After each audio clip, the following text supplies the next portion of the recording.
On this week's episode of Lincoln Local, Oklahoma Farm Bureau priority bills are crossing the finish line as one is headed to the governor and two are working their way through conference committee.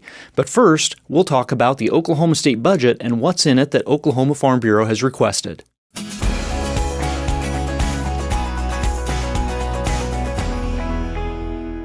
Gage, as we start to round the corner into the last week here of legislative session next week, I know the state budget is always the big question, and budget discussions don't just happen right now. They've been working through the entire session, I realize, but what are some of those budget priorities that Farm Bureau's been involved with, and kind of what just some general things that we've seen come through the state budget as we get ready to see a full finalized budget presented?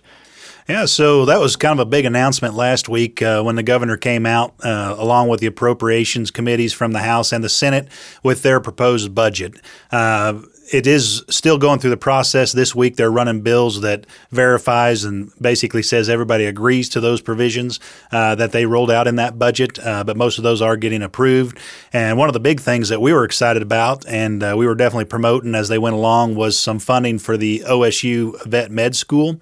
And Oklahoma State is in the process of trying to gather those funds to build an entirely new vet med clinic. They've outgrown their old clinic. It's old and outdated, and they're trying to continue to grow and be one of the premier vet schools in the country, especially for large animals, which is why we're so interested in that. And they were asking for $275 million just to build the facility and fill it with all the things that they need. They ended up approving $250 million, which I think OSU was excited to get and thinks that they can work with that, probably start breaking ground and see where they get over the next 2 or 3 years. So, but when you live in a state, when you have two kids, you've kind of got to treat them both equally as much as possible. So OSU got that funding for the vet med school. OU was asking for some money for a medical hospital teaching facility, and they received $200 million to go towards that project. So some big spending that was spent out of some legacy funds, they call it, which kind of came from those savings that the state has. But it's going to be some reimbursement over the next 20 years to make up for that spending. But they did get that all at once in one budget this year. I know we'll be watching the budget closely as we round the corner, and one exciting thing is Farm Bureau has seen its first priority bill sent to the governor, right? Can you share what bill that is and what it does? We did. House Bill 2756 made it through the whole process, and like all of them, kind of had some stumbling blocks along the way, but just this week it was approved to go to the governor, so we're still waiting his signature on that one. Like I said, it was House Bill 2756 by Representative Caldwell, carried by Senator Green in the Senate. It is one of those that's covering those transmission facilities, claiming that they have to get a certificate of authority through the Oklahoma Corporation Commission, and then also specifies that they cannot use eminent domain to obtain leases to put in those transmission lines as those things go through. So we're excited about that one. Look forward to the governor signing it. Now, with one on the governor's desk essentially awaiting a signature, I know two priority bills are kind of half a step away from that and working through the conference committee process. If you can share with us what those two bills are that are kind of almost there at least.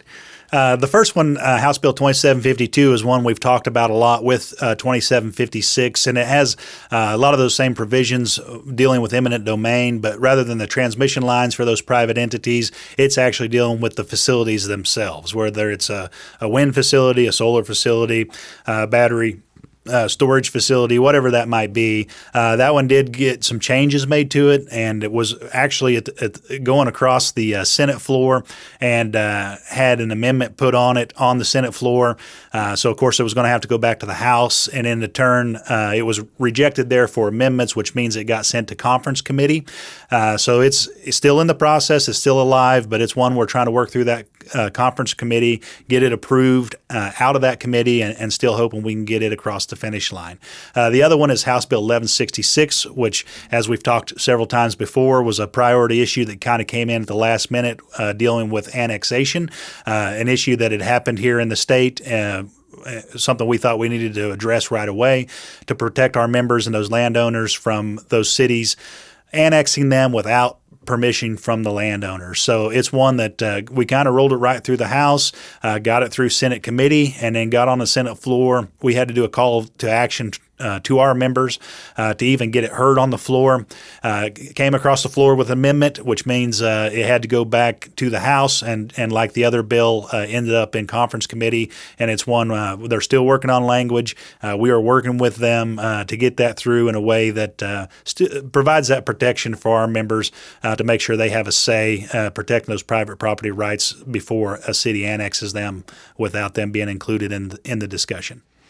Now, as we get ready for the last day of legislative session next week, sine die, the end of May, kind of where's the process at? How much time do we really have to work these bills? Kind of what does the roadmap look like here for the waning days of the 2025 session?